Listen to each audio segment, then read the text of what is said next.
Troari. Território e povo Waimiri-Troari foram duramente afetados pela política da ditadura militar. Decreto-lei de 1971 reduziu o território a 1/5. O que restou passou a ser apenas uma reserva temporariamente interditada mediante outro decreto, lei de 1981.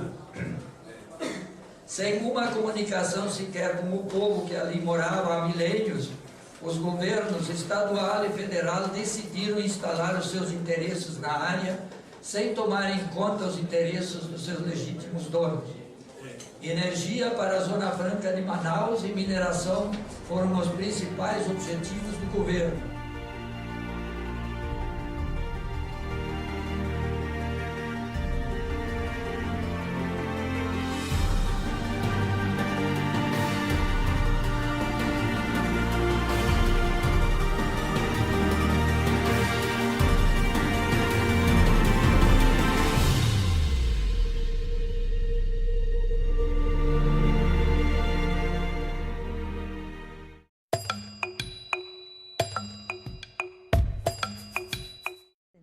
Como nós somos da mesma região do Sul, eu pessoalmente não conhecia o Egídio, mas eu conhecia muito a família dele, os familiares dele, na mesma região em que era de uma família cristã, uma família comprometida com as lutas sociais, e assim eu sabia da família Schwaden, lá de Feliz. E eu ouvi a primeira vez sobre o Egídio exatamente quando eu estava junto às pastorais sociais da Igreja Católica. A gente tomou conhecimento, através do CIMI, do trabalho do Egídio, um gaúcho, igual a eu, né? Que eu nasci, inclusive, numa cidade bem quase do lado da cidade que ele nasceu em Feliz, né? Eu nasci em Harmonia, que na época tudo era chamado Montenegro, município, e aí se falava do Egídio, né? Por conta do seu trabalho junto aos indígenas. Eu nasci no Rio Grande do Sul, numa cidadezinha chamada Feliz, fica entre Porto Alegre e Caxias do Sul, para localizar. E eu, desde pequeno, né, estava assim, em casa, a família sempre cultivava bastante assim, a questão das vocações religiosas, né, e tal, né, e eu também queria, minha perspectiva era ser missionário, né, dentro, né, e a gente imaginava, tem sempre essa questão capitalista na cabeça de todo jeito, não é, onde tem muita gente necessitando, né? Então, na época, se falava da Rússia e se falava da África, né? E eu estava mais inclinado, assim, na perspectiva da África, né?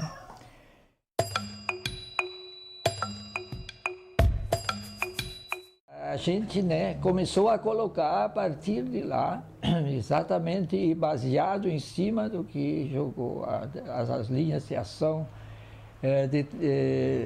buscadas pelo Concílio Vaticano II, ou incentivadas pelo Vaticano, que a evangelização não é doutrinação. Evangelizar é anunciar a boa nova, e a boa nova sempre se contrapõe a uma má nova. E essa má nova qual é, no caso dos índios? A perda da terra, a perda da sua cultura e a perda de sua autodeterminação, né? Então, isso é assim que nasceu praticamente ao PAN, né?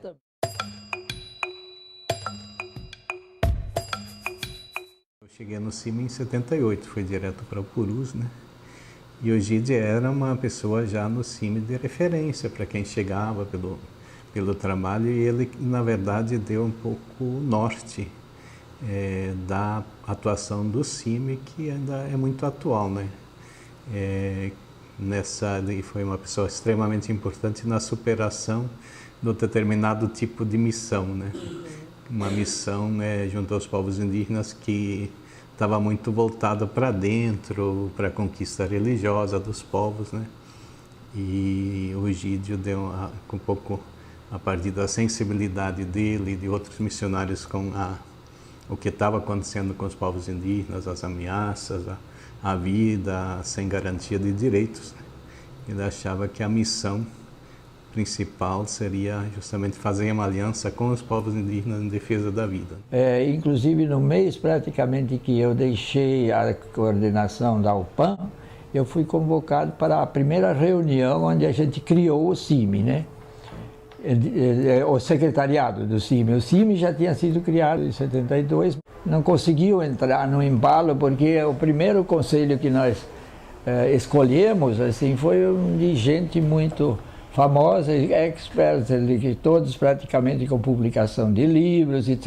E tinham o seu gabinete em funcionamento que não queriam largar, não é? E então ficou um ano praticamente parado, sem uma ação, né? Então, e como as reclamações vinham em cima da Conferência Nacional dos Bispos do Brasil, o secretário nacional, ele pediu, né, exigiu quase que o CIMI se fizesse uma convocação e criasse, como a CNBB tinha também, um secretariado, né? Secretariado. E aí foi que me convocou. Esse mesmo, até o próprio presidente da CNBB, não presidente, o secretário nacional da CNBB, ele me pediu para participar dessa. Em seguida, né, houve assim, um esforço bastante grande, né, de criar regionais do CIMI, né, onde participavam indígenas e não indígenas. Todo o pessoal que na região quisesse assim, ou acreditasse nessa perspectiva nova, era convidado a participar.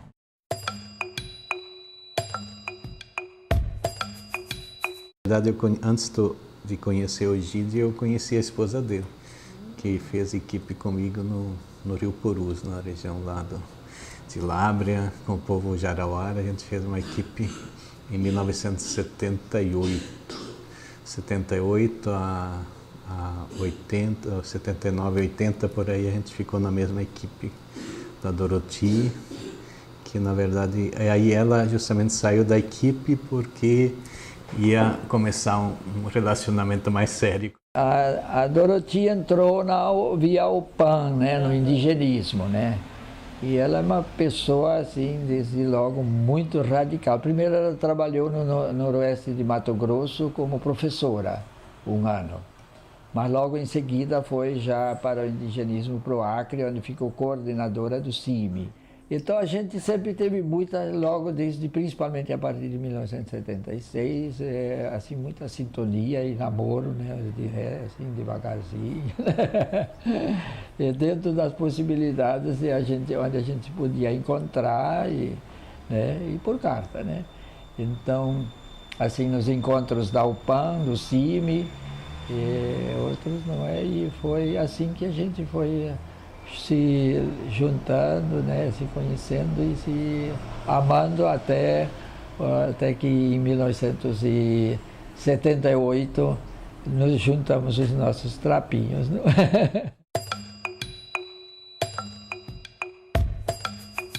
Foi um período, né, de presença na aldeia dos Waimiri-Atorari, e onde, segundo consta, né, quer dizer, tinha toda essa perspectiva um pouco da nova presença de igreja junto a esses povos, no respeito, buscar entender a cultura, saber um pouco, compreender o mundo cultural do povo em que vivia, né?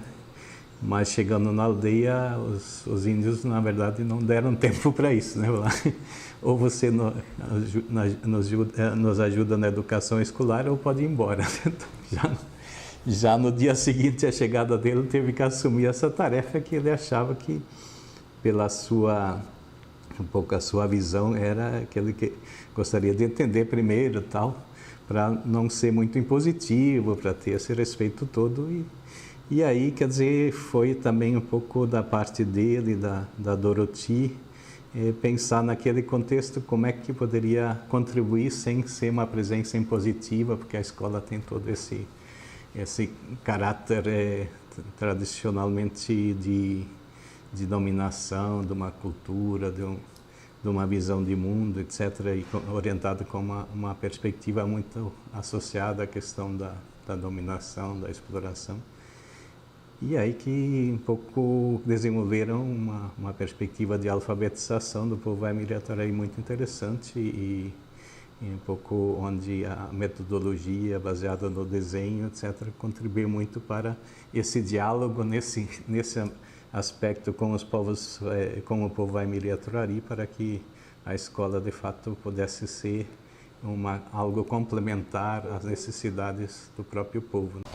Aí chegando lá, fiquei conversando o dia todo quase na aldeia, e quando chegou lá, depois do almoço, né, a gente conversando sobre a escola, né, aí eu perguntei a eles, quando é que vocês gostariam que começassem as aulas, né? Aí disse, agora, né? Todo mundo, né? Então embora. Eu disse, então vamos embora, né? Durante a caminhada porque a nossa expectativa era de ficar pelo menos uma semana ouvindo eles, né? Escutando, né? Também conhecer um pouquinhozinho da língua, né? Mas não deu tempo para isso. Aí, durante a caminhada, eu fiquei imaginando como é que agora ia fazer a coisa. Como eu tinha presente bem o método Paulo Freire, né? Eu fui dizendo, fui perguntando algumas palavras. Então, desenho, né? Como é que falava desenho? Então, eles disseram, não, desenho é Nietzsche. Aí então, eu já tinha uma palavra muito importante, né? Eu sei dizer que quando chega lá, né? Eu me sentei no meio quer dizer, das carteiras, né? Fui lá e peguei uma por ali no meio, né? E ficou tudo vago. Tinha um quadro já lá, né? Aí eu com a palavra Nietzsche, né? Eu disse, alguém quer fazer um desenho, né? Nietzsche? Assim foi uns 5 minutos, aí ninguém veio, porque eles esperavam que eu fosse lá na frente, né? Aí, a uma certa altura, que entendia também português, não é? Um pouco já de português, ele foi lá e começou a desenhar, fazer um desenho, né?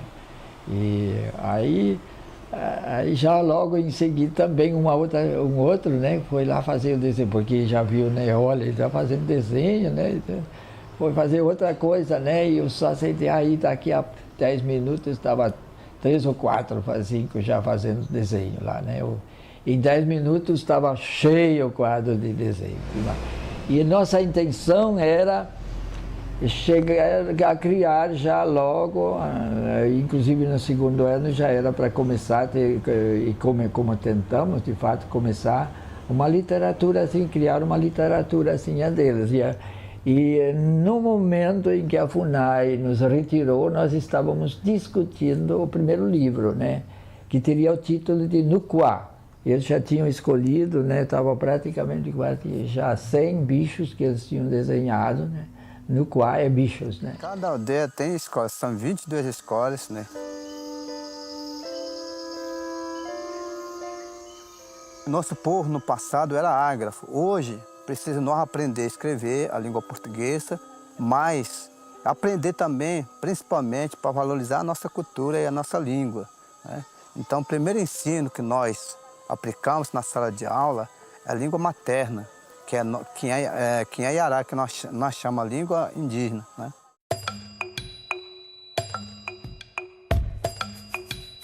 Foi à noite, já estava escuro, né? Quando praticamente escurecendo, né? Quando chegou, aí encostaram o carro e mandaram a gente arrumar as coisas imediatamente e colocar em cima, né? E eu só tinha exigido, e ela veio, né, a programadora de ensino, né, porque a ameaça já vinha antes, não é? Dias antes, assim, grosseira, inclusive, né, de diversos tipos, não é? E aí nos mandaram colocar as coisas em cima, né? Eu recolhi tudo que tinha lá, inclusive os desenhos, né, e tal. Eu pensei que eles iam ficar, mas não, graças a Deus não pegaram nada. O Tuxaua, né, tinha uma posição muitas vezes assim antes, ambígua, né, e tal. Ele estava lá, se sentou triste, quase chorando, assim, na soleira da porta da FUNAI, né, E quando eu fui me despedir, ele disse: Egídio, se você, Dorothy, se fraco igual nós. Achei um elogio, né? No final de 90, né? Ele me ligou dizendo que estava muito inquieto com a questão das eleições, esse processo todo de não renovação na política, dos mesmos caciques, não é? E ele me falou que iria, em função disso, ele ia fazer um protesto, né? E que esse protesto seria, ele ia queimar o título de eleitor numa forma de chamar a atenção do público, né? Chamar a atenção da sociedade para o fato de que os eleitores, na realidade, estavam sendo, naquele período, e imagino que até hoje, né, manipulados por determinadas circunstâncias das eleições, e que ele ia protestar dessa forma, né? Foi aí que, na realidade, nós fomos cobrir. Eu fiz questão de ir pessoalmente, eu acho que nessa época eu trabalhava na editoria de política, de ir pessoalmente cobrir esse evento, né? Essa manifestação dele como eleitor indignado com a situação. Essa fraude que iniciou assim violentamente, né, desde a primeira, mas principalmente desde 88, né, e que a gente questionou, entrou com processo na oportunidade, né, lá, e os próprios foram protelando até o final como não puderam dizer que não tinha razão de ser, né, até o final da gestão, né, Paulo Martins, na época, então nos últimos meses, então reconheceram, né, de que a eleição foi irregular, né? E aí em 92, né, 91, 92, nas eleições, mais uma vez, a mesma fraude lá enorme, que veio ônibus e mais ônibus de eleitores de Manaus, né, e outros municípios. E em 96, então, mais uma vez tudo armado, aí eu fiz um manifesto dizendo que haveria de queimar o título, não ia para as urnas, né, mas ia queimar o título caso não mudasse. E como não mudou, eu fui aqui na praça de público queimar o meu título.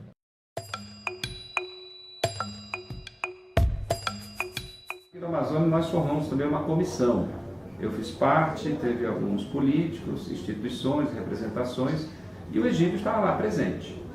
E a comissão produziu um trabalho importante, foi exatamente que o Egídio estava há tanto tempo denunciando o que aconteceu com a população indígena Vaimiria-Truari, que até recente, agora continua ainda, essa história mal contada, onde o próprio governo federal, através de órgãos ligados à produção de energia, né, mantendo sempre um cerco, ou seja, não permitindo o acesso a estas áreas. Logo que começou a se falar na possibilidade de criação de uma Comissão Nacional da Verdade, né, começou a ter uma movimentação nacional, e aí o pai disse: que a gente tem que fazer logo, aproveitar esse embalo e fazer uma discussão sobre as questões indígenas, e como a gente tem a documentação, fazer sobre a questão Vaimiria-Truari. E aí fomos nos adiantando, né? Fomos nos adiantando ao processo, e acabou que eu acho que inclusive o nosso comitê é alguns dias anterior à Comissão Nacional da Verdade, né? Porque a gente estava aquecendo aqui. Mas o Egídio já tinha todo um levantamento feito, umas denúncias, com muitos documentos. Isso culminou uma denúncia formal da Comissão da Verdade do Amazonas junto ao Comitê Nacional, né, da Verdade. E isso faz parte hoje da publicação oficial da Comissão da Verdade a nível nacional. E, portanto, uma contribuição fundamental do Egídio e dos seus filhos, que enfrentaram muita oposição, ameaças também, mas levaram adiante. Hoje nós temos um documento oficialmente reconhecido e que a partir daqui acredito que outras investigações, pesquisas precisariam ser feitas nessa região onde os Waimea-Turari sofreram as consequências da ditadura militar. O comitê participou efetivamente, isso foi muito legal, assim, os outros companheiros também participaram. Quem encampou o livro, assim, que, né, ficou doente, que passou madrugadas ali escrevendo e revisando e catando documentação, foi o meu pai, né, foi o Egídio. E a gente, né, dando um apoio ali para ele nesse trabalho, né, assim, todo mundo, claro, quem agarrou, quem lançou a proposta, quem trouxe o rascunho do livro, do relatório para o comitê foi ele, assim, né. Eu tive uma participação muito maior na questão cartográfica, né, ali, que acabou se tornando praticamente um capítulo a questão da grilagem de terras, né. Essa teve uma pegada um pouco mais minha, foi onde eu tive uma participação um pouco maior. Mas nas demais a gente atuou mais como um revisor, como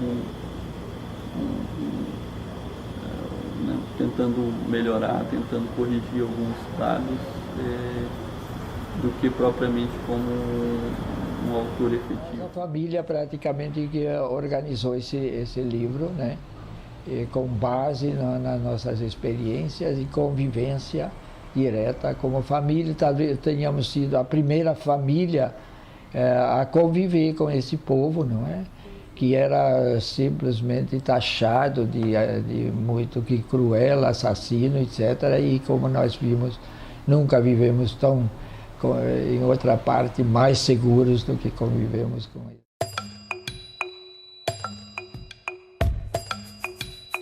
E essa história toda do Egídio e esse empenho aqui no Amazonas motivou a mim a apresentar um projeto de lei aqui na Assembleia Legislativa para homenageá-lo. E a melhor homenagem é reconhecer oficialmente que ele é um verdadeiro cidadão que se preocupa com o povo do estado do Amazonas. Daí o título de cidadão do estado do Amazonas. Eu não gosto muito de honrarias assim, mas eu acho que eu aceitei com muita alegria, porque foi assim, eu me senti atrás de mim, várias pessoas pobres ali, dos agricultores, não é? Etc., que, por exemplo, que criaram o PT, o Partido dos Trabalhadores, e com muito sofrimento, não é? E a própria Doroti, né, minha esposa, né? E também os próprios indígenas, assim, continuam esquecidos e tudo, porque com os quais eu me sinto integrado, encarnado em sua realidade, né, e tal. Então, nesse sentido, eu acho que todo esse povo eu senti presente naquele dia, como eu também fiz menção. Eu fiquei muito feliz de ser o autor, de ter essa oportunidade. Poderia ter sido outra pessoa, mas muitas pessoas já falavam que a gente teria que reconhecer esse trabalho dele. E, portanto, isso foi feito e está nos registros oficiais, né, do Estado, da Assembleia e de conhecimento da sociedade. O Egídio foi sempre uma pessoa que não teve medo de enfrentar mesmo os poderosos nas lutas. E o que eu acho mais bonito no Egídio foi ele conseguiu, junto com a causa indígena, ser aquele profeta que, sensibilizado com essa realidade, conseguiu visibilizar a luta indígena e se tornou um ecologista, na verdade. Então, o Egídio, na verdade, sempre foi uma pessoa que é uma pessoa que enxerga longe, né? Ele tem uma visão assim bem interessante e o foco dele ele tem afirmado muito, né? Quer dizer, não, quer dizer, o futuro está, quem nos dá segurança, garantia é a terra, né? Não é um emprego, não é a cidade, etc. Temos que voltar a ter uma relação mais próxima com a terra. Tenho assim uma admiração muito grande por ele, em função de ele ser essa pessoa inquieta, essa pessoa que é atenta, não é, a todos os movimentos, vamos dizer, que envolvam todos os movimentos que envolvam a sociedade na sua organização, não é?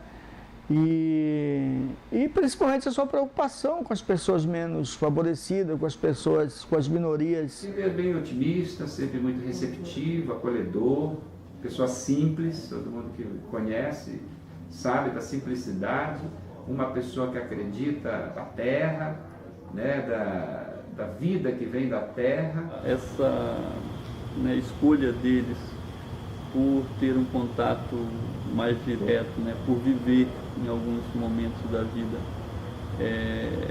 na aldeia mesmo, né, junto com os povos indígenas, e mesmo depois, né, quando foram expulsos da terra Waimiri-Atuari pela FUNAI, a gente continuou tendo contato com diferentes povos, né, assim, isso assim, permite uma visão diferente da humanidade, eu diria, assim, né, uma visão um pouquinho complementar, né, uma visão que te permite questionar alguns dogmas que a gente trata como natural, né, aqui, né,